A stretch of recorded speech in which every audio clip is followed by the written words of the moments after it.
Bonjour à tous. Vous allez m'excuser pour ma voix parce que j'ai un peu une voix cassée aujourd'hui. Mais ce qui ne m'empêche pas à vous partager encore une fois de plus aujourd'hui, ce matin, la parole de Dieu.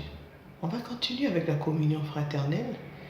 Et nous allons parler aujourd'hui des bienfaits de la communion fraternelle, du service.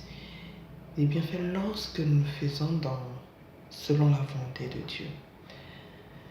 Vous savez, David, qui est un visionnaire, a dit au psaume 133, « Voici qu'il est agréable, qu'il est doux pour des frères de demeurer ensemble. » Et au troisième strophe, il dit, « C'est là que l'Éternel envoie sa bénédiction, la vie pour l'éternité. » C'est-à-dire que la communion fraternelle, lorsque nous nous unissons entre frères et sœurs, pendant que nous prions, que nous adorons, que nous écoutons la parole de Dieu, bien effectivement, c'est là que Dieu envoie sa bénédiction au milieu de ses enfants.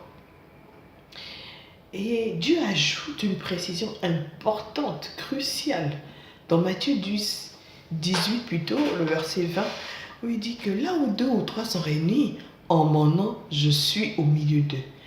Là où 2 ou 3, donc la communion fraternelle déjà, parce qu'il y a des 2 ou 3 assemblés en son nom. Mais l'élément important, c'est qu'il dit assemblés, 2 ou 3 sont assemblés en son nom. Donc au nom de Dieu, lorsqu'on est assemblés au nom de Dieu, Dieu est au milieu de nous. Et c'est là qu'il nous protège, c'est là qu'il veille sur nous, c'est là qu'il nous couvre de son sang parce que nous sommes assemblés, nous sommes venus pour nous réunir en son nom. En son nom, ça veut dire que nous venons selon sa volonté. C'est par lui que nous sommes venus là pour nous réunir. C'est pour lui que nous sommes, par lui, en son nom. Donc, c'est-à-dire que nous sommes sous sa volonté, comme l'a dit la dernière fois, que pour être couvert du sang de Jésus, pour arriver dans un milieu, pour ne pas nous frôler, ou bien que s'il y a des mauvais esprits qui sont animés par d'autres personnes, qui sont amenés par d'autres personnes dans le milieu où nous venons de prier, dans l'église, la communauté, où nous venons de prier, pour que ces esprits n'aient pas accès en nous, dans notre corps, et bien effectivement, il faudrait que nous soyons protégés par le sang de Jésus. Mais pour que Jésus nous protège, il faut que nous soyons réunis, ou bien nous que venons là, nous venons sous la volonté de Dieu, nous l'avons dit la dernière fois. Et voilà donc un élément important que Dieu précise dans Matthieu 18, verset 20, que si nous sommes réunis en son nom, il est présent au milieu de nous. Alors quand il est présent au milieu de nous, il nous protège, il nous couvre de son sang. C'est là que je dis des fois, souvent, qu'on pouvons nous mettre aussi à prier, à l'exemple, à l'image de Psaume 133, pour nous mettre à prier, à faire des programmes de prière. Mais des fois, on se rend compte quand on sort de là, on est vide. C'est comme si on n'a rien fait. C'est comme si on a plus crié même, on a plus chanté pour chanter, mais on n'a ressenti même pas le feu de Jésus, même pas plutôt le feu du Saint-Esprit. On n'a pas ressenti la présence du Saint-Esprit. Mais est-ce que ce programme est inspiré de Dieu? Parce qu'il nous arrive aussi beaucoup de fois maintenant à faire des programmes juste par habitude. Ah non, il faut faire un programme de prière parce qu'entre nous chrétiens, ah, il faut faire un programme de jeûne. Mais est-ce que c'est inspiré par Dieu? Est-ce que c'est un programme donné par Dieu? Est-ce que c'est un programme que nous faisons au nom de Dieu? Ça veut dire donné par Dieu, inspiré par Dieu. Je vais parler de la même manière aussi des services. Servir Dieu dans la communauté, c'est très important, mais il faut le faire sur orientation ou par volonté du Saint-Esprit. C'est normal que les responsables te disent, ah ma soeur, mon frère, on trouve que tu as le don d'intercession, même prière, l'intercession, viens avec l'intercession. Mais prends le temps dans ton intimité avec Dieu, de demander à Dieu, est-ce que c'est ta volonté? Parce que tu peux rester intercesseur en étant dans la foule, parce qu'il y a des programmes de prière d'ensemble, ou vous avez des programmes de prière d'intercession, tu viens prier. Mais est-ce que c'est obligé que tu aies la commission d'intercession? Est-ce que Dieu t'a demandé d'aller à la commission d'intercession, même si tu es intercesseur? Pose-toi la question. Il y a des fois des ouvertures, des fois tu peux commencer à trouver l'intercession, tu te sens malade, tout beaucoup combattu. Est-ce que c'est Dieu qui t'a envoyé là-bas? Parce que si tu es au nom de Dieu, donc pas la volonté de Dieu, pas l'orientation de Dieu à la commission d'intercession, c'est sûr qu'à chaque combat, chaque challenge, Dieu va te protéger, va te donner la victoire. Parce que tu sais chanter, il faut que tu sois chantre. À l'église, il faut que tu sois à l'église. Non, il faut que tu sois dans le groupe d'adoration. Non, mon frère, non, ma soeur. Tu peux être resté dans le cœur. Et peut-être que dans cette église, Dieu peut t'emmener aussi à faire autre chose.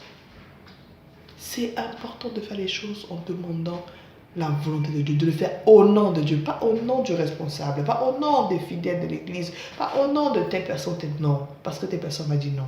Prends le temps de demander la volonté de Dieu. Et c'est pas parce qu'on t'a dit que tu vas devenir pasteur que tu veux t'embrouiller vite à devenir pasteur, non.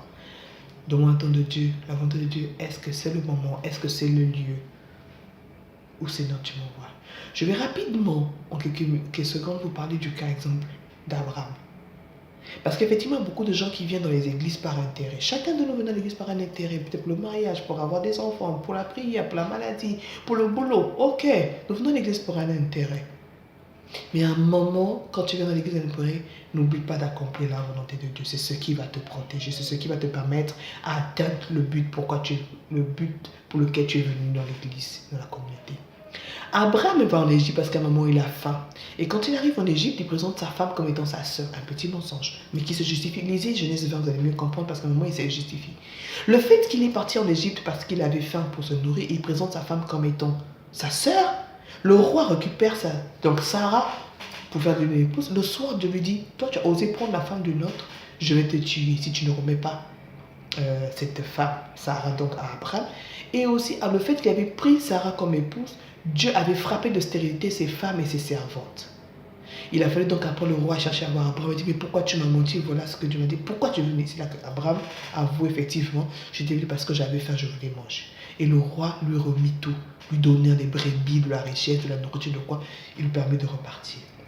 Et certaines personnes, ça veut dire que Dieu n'avait pas permis qu'il reste en Égypte, dans cette ville où il était passé.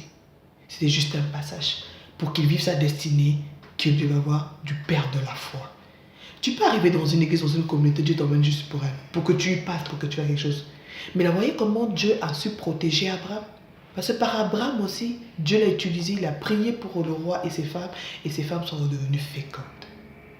D'autres personnes auraient dit, Abraham aurait pu dire, c'est le choix, ici, il y a l'argent, il y a les richesses, on m'a laissé, on m'a donné à manger, toi, Seigneur, moi je continue plus, je reste ici. S'il était resté en Égypte, Abraham n'aurait pas vécu sa bénédiction, il n'aurait pas vécu sa destinée.